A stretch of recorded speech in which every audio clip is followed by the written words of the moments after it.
into it and did sort of something like this. And Abu Hurairah radiallahu ta'ala anhu, then he gathered his qamis and he rubbed it upon his chest, upon his face, after which he says he never forgot anything.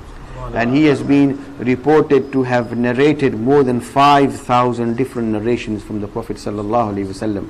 So Sahaba remained alive until about, quite a few Sahaba, until about 50, 60 years after the Prophet sallallahu alaihi wasallam.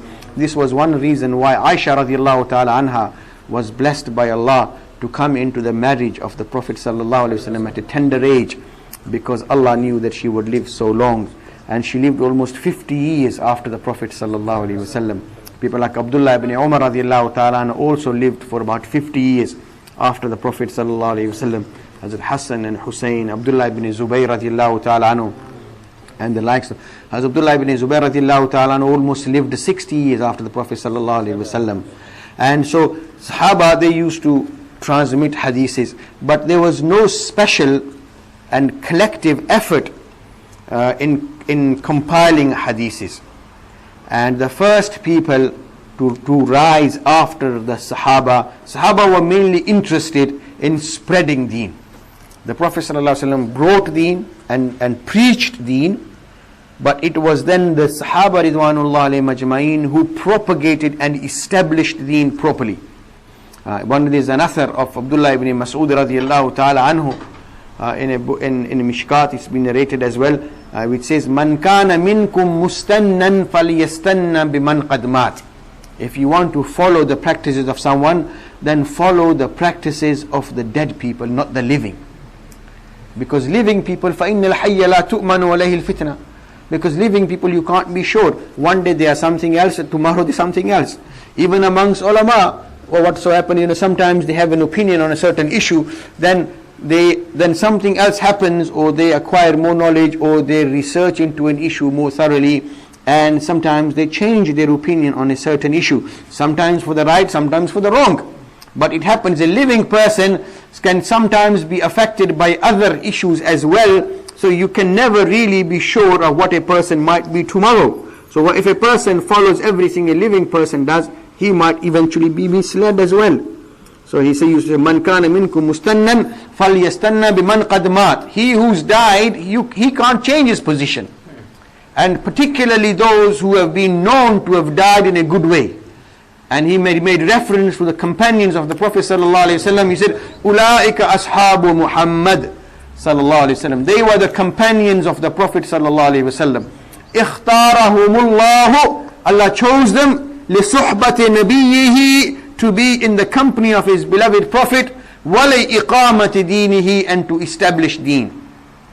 Allah chose the companions of the Prophet to be in his company and to establish deen. So Sahaba were mainly focused, and their main concern was to spread deen, because they realized that other people, when they come, they will make, mashallah, they will collect the hadiths from the people who they have narrated it to, and they can be compiled, but effort should be made to spread deen. Obviously, amongst the Sahaba, there were few who dedicated themselves to teaching. Among them, people like Mu'adh ibn Jabal radiyallahu ta'ala anhu, Ubay ibn Ka'b, Abu Musa Ashari, Abu Darda radiyallahu ta'ala anhu, Abdullah ibn Mas'ud radiyallahu ta'ala anhu, who had dedicated their lives to teaching sayings of the Prophet sallallahu alaihi wasallam, Abdullah ibn Abbas radiyallahu ta'ala anhu, and so on and so forth.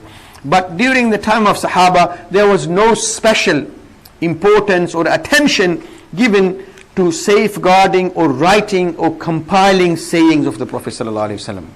And people generally were in the habit of transmitting sayings verbally. They would say, when they would narrate a hadith of the Prophet ﷺ, they would say, I have seen so and so, or someone so and so said to me, Haddathani fulanan an fulanin an fulanin, somebody so and so said to me this. Or they would say, Sami'tu an, I have heard from him, who heard from so and so, who heard from the Prophet ﷺ. Whenever they would pass on the saying of the Prophet ﷺ, they would narrate the chain by which they had heard a particular saying which they had received from the Prophet ﷺ. And people like Imam Abu Haneefah rahimahullah, Imam Abu Haneefah, according to some narration, was born in the year 75 AH. Some say 80 AH, some say 85 AH. And one of the Prophet sallallahu alaihi wasallam's famous companions, Anas ibn Malik radiallahu ta'ala, who was a personal servant of the Prophet sallallahu alaihi wasallam for 10 years. He happened to visit Basra, and some people have said that Imam Abu Haneefah rahimahullah has heard 5 narrations from Sahaba. So he was born in the year 75 AH, and Anas ibn Malik radiallahu ta'ala died in 85 AH. So Imam Abu Haneefah rahimahullah was 10 years old when Anas ibn Malik radiallahu ta'ala passed away. And according to some scholars, Imam Abu Haneefah rahimahullah had the good fortune of listening or narrating to 5 hadiths directly from Sahaba. He was a tabi'i in any case, and he is the only imam who is among the Aimma Mujtahideen to be a tabi'i.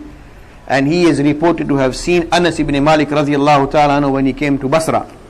And some people, some of our youngsters, they say, I was talking to one man, one young graduate of a university, educated man, and he said, but you know what, we know for a fact that Abu Haneefah only knew 5 hadiths. We know for a fact Abu Haneefah only knew 5 hadiths. Subhanallah, what sort of an imam can he be who only knows 5 hadiths?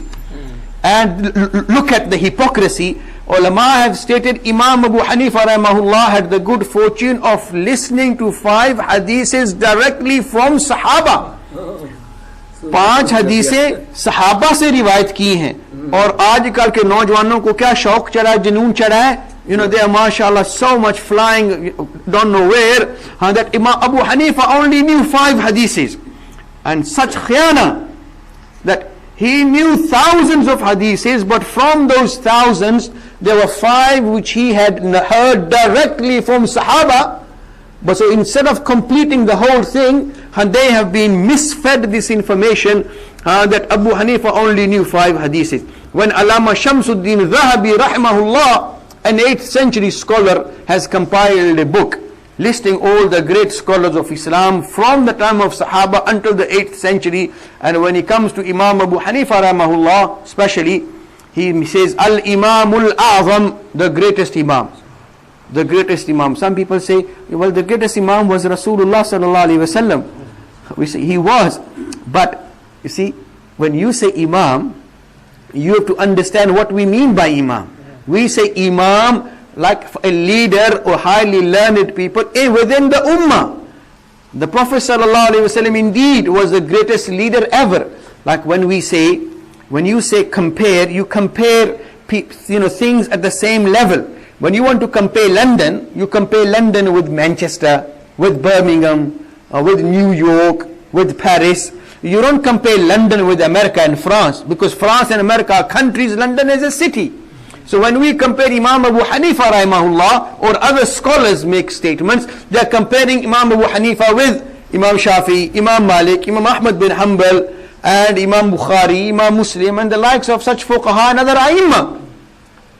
But to compare Imam Abu Haneefah with Rasulullah sallallahu alaihi wasallam, na'udhu billah, there is simply no comparison. You can't compare an ummati with a prophet. No. When even we have no right to compare the Prophet sallallahu alaihi wasallam with Isa, as a Musa. But if anybody wanted to make a comparison, a legitimate comparison would be between prophets. But we shouldn't do that. And we should leave their status to Allah. But when we want to compare imams, or when other imams make such statements, that means al-Imam al-Azam amongst the imams, not Imam Abu Haneefah is Azam min Rasulillah, na'uzubillah min dhalik. समझ आ रही है कि जब comparison करना है तो इमाम का इमाम के साथ, इमाम का नबी के साथ नहीं. So people, they they call him Imam al-Azam. They even give him status greater than Rasulullah sallallahu alaihi wasallam. Na'uzubillah min dhalik. How can anybody give anybody status over Rasulullah sallallahu alaihi wasallam? That is not the case. So the Aimma Mujtahideen, they were the fuqaha, and Allah raised the fuqaha before Allah raised the muhaddisun. Imam Abu Haneefah rahimahullah had 2 students, Imam Abu Yusuf, 3 famous students, Imam Abu Yusuf, Imam Muhammad and Imam Zufr. Imam Abu Yusuf rahimahullah, then later on when he grew up, he also learned under Imam Malik